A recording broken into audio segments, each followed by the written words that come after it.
I have a feeling many families will be unboxing an AlgoLaser Pixi this Christmas season, whether it's the standard blue laser variant or the new infrared model. It's bound to be the center of your crafting projects or even a mini business hustle. Today I'm excited to help you with the setup and first projects, which will vary significantly depending on which version you have. And for those wondering how easy is it to upgrade from one to the other, we'll investigate even that by the end of this video. I'm gerGO, and this is gerGO Print 3D, the channel where my nephew Levi and I discover what's possible with lasers, 3D printers, and DIY tools. Just like our 130 plus past videos, this one comes with curated, translation-ready subtitles, detailed chapter markers, and audio tracks in over 20 languages. First, a quick explanation. Think of a laser as a very sharp needle or knife. You can cut and scrape using a beam of light. Just like knives, these can hurt you, which is why we'll be discussing the device's protective features shortly. Here's what to expect from the variants. 3 to 5 watt blue laser, great for engraving wood and leather or cutting cardboard and paper. 10 watt blue laser, beyond the basics, this can cut wood several millimeters thick and remove paint from metal. However, a blue laser won't mark bare metal. The light simply reflects off of it. 1.5 watt IR laser. This is different. The longer wavelength allows it to interact with metals.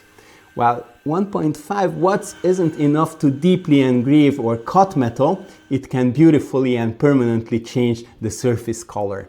A note on power: to truly engrave or cut metals, you'd need a fiber laser. Those work at the same wavelength as this IR Pixi, but at 30 to 100 times the power and 5 to 10 times the cost.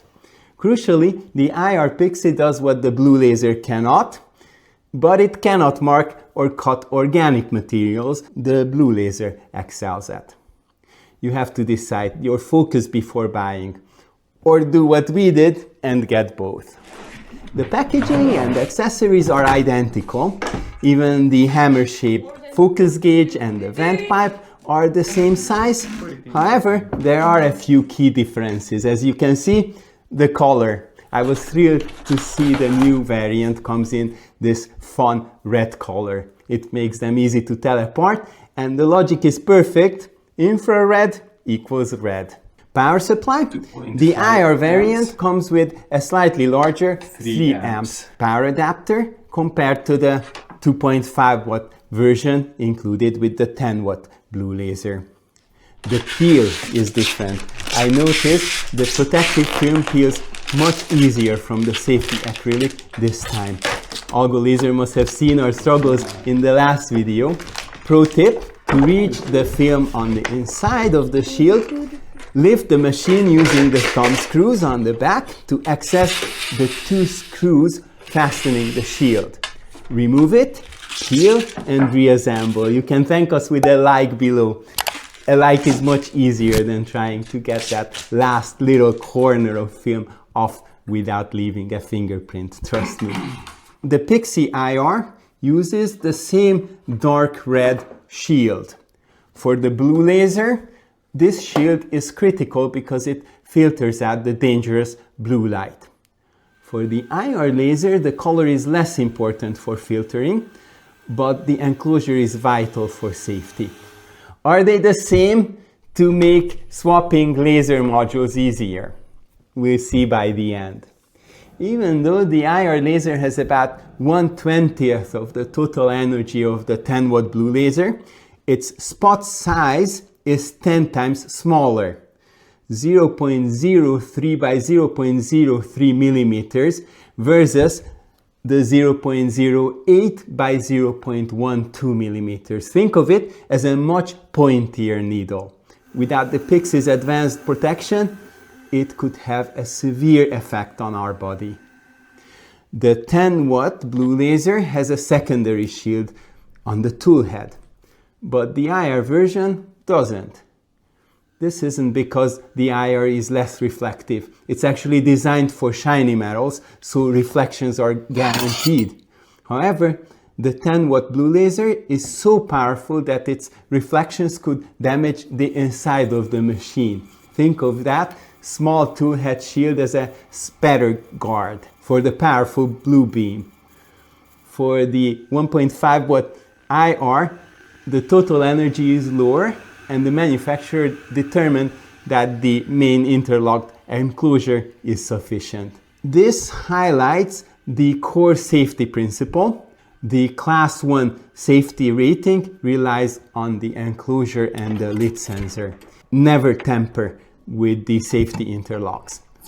Consequently, we only use the full length of the focus hammer here, as the short step on the hammer is specifically for measuring the distance with a tool-head shield installed. The top covers look identical, but they are not interchangeable. The old cover fits the new machine, but the new one does not fit the old.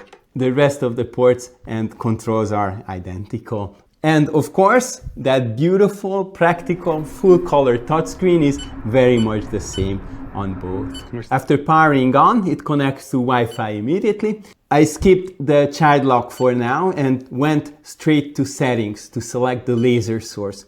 Do not skip this. Both variants default to the 3-watt blue laser settings.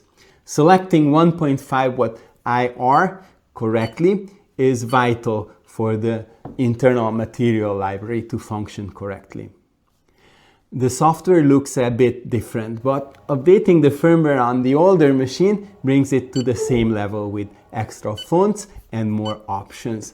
I tried the AlgoLaser mobile app, but the Android version doesn't support the IR module yet, scheduled for early 2026, just a few weeks, though the iPhone app already has it.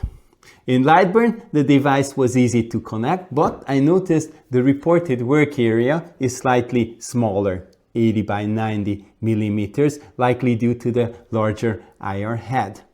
On the Pixi itself, the safe work area is even tighter at 80 by 80 millimeters. And this takes us to yet another important difference with this variant. Because IR light is invisible, our low power laser framing trick from our previous video won't work. Instead, the Pixi projects a visible red crosshair. It's much more visible. However, this crosshair is offset by 10 millimeters. While the onboard software knows this, you must add a few lines of start and end G code in Lightburn to fix this offset. It's in the booklet, but I put those lines in the description for you to copy-paste.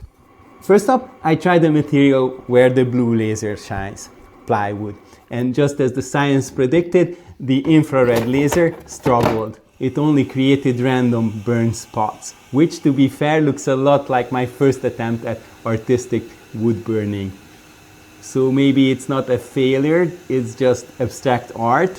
All good, but even after running a full material test, I couldn't get a usable result. This really highlights that fundamental difference in wavelength we talked about earlier.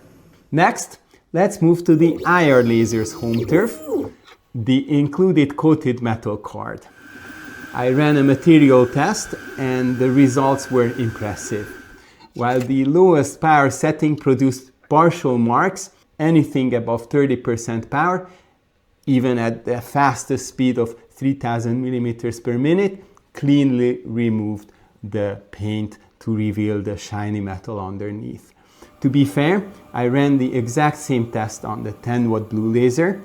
At first glance, the results look similar, but looking closer, you can see how much cleaner the IR laser card is. Its various darkness levels are actually usable for true grayscale photo engraving, which is a significant advantage. You might remember the dragon we engraved on the slate coaster in our first Pixi video. It looked so great, but for a direct comparison, I engraved the same logo side by side on a single slate with the 10-watt blue and 1.5-watt IR laser. The result? The IR at the same speed needed higher power, but the marks are visibly cleaner and sharper. If you plan on engraving a lot of slate, the IR is definitely the way to go.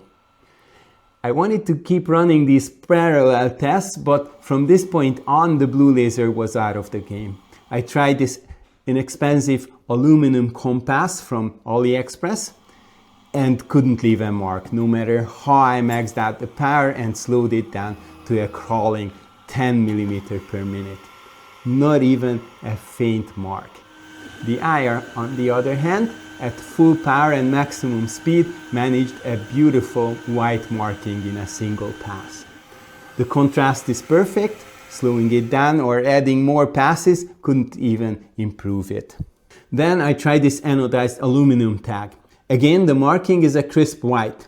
I probably should have increased the resolution, but the result is very encouraging. This is when I realized just how fine the IR laser's resolution is. 0.03 by 0.03 millimeters. It's an extremely tiny point, which means if you use a lower resolution, you might see gaps between the raster lines. The same thing happened to this bottle opener from creator Ally and more. So how did I get this funky distorted graphic? Well, I remembered from our earlier experience with this item that you have to prop up its end, otherwise the top surface won't be parallel with the laser's plane of focus. The problem is, propping it up also makes it unstable.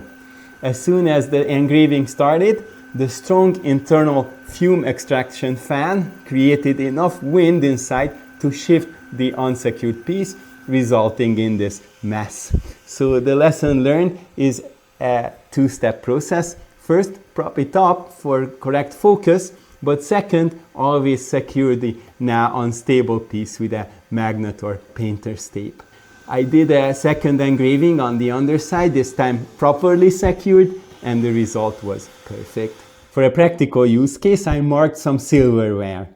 Useful if your kids take them to summer camp, for example. Now I just need to figure out how to engrave my reading glasses so they can find their own way back to my head. Levi would be thankful if we didn't spend so much time looking for my glasses. The IR did a great job adding my name to this butter knife and even this brass color spoon. Before we get to one more material type, if these tests and explanations have been useful or interesting, please reward our efforts with a like. And if you enjoy videos about device reviews and fun projects, I would be grateful if we've earned your subscription as well. So next up, plastics. This is another area where a blue laser is almost useless, but you can find success with IR. The results can be a hit or miss even for much more powerful fiber lasers. Labeling chargers, cables, and USB hubs is a great practical use, but success depends on the specific plastic and its color. One thing is certain, when working with plastics, you must vent the toxic fumes out a window or into a dedicated smoke purifier. I had great success marking the little plastic brush that came with the engraver. You can see how easy the crosshair made it to position the text. I also tried 3D printed parts and found that success is very color dependent here as well. I got the best, most usable marks on this green and purple PLA. I could have run more tests, but I hope you get the idea. When it comes to metals, the IR will do great. With slate, it also has an advantage. And while plastics are a gamble, you have a much better chance with IR than you do with a blue laser. So which variant should you choose? The IR for metals, plastics, and slate? This newest Pixi is on AlgoLaser's website for around 300 euros. Or should you stick with the 10-watt blue laser for wood and organic materials, which you can get for a similar price, often bundled with a rotary roller? Make sure to use our links below to get the best price and support our channel at the same time. But wouldn't it be cool to do both? Unfortunately, there is no dual laser option. Theoretically, you could just replace the tool head. It removes easily. Unplug the cable, press the lever, and pull upwards. Here are the two modules side by side. The 10-watt blue laser is tall and skinny, giving you a slightly larger work area. The 1.5-watt IR module is stockier, but cleverly includes the visible crosshair projector. On paper, you could just buy one variant and get the other laser head as an upgrade. I asked AlgoLaser about this, but sadly, it's not an option. And there are a couple of good reasons why. First, the connectors are different. They are on opposite sides and one has 4 wires while the other has 6. It's not a simple plug and play situation. And second, even more importantly, the laser head is the most expensive component of the machine. Buying just the module itself would easily cost 70–80% of the price of the complete Pixi. At that point, you're much better off getting both tiny machines like we did.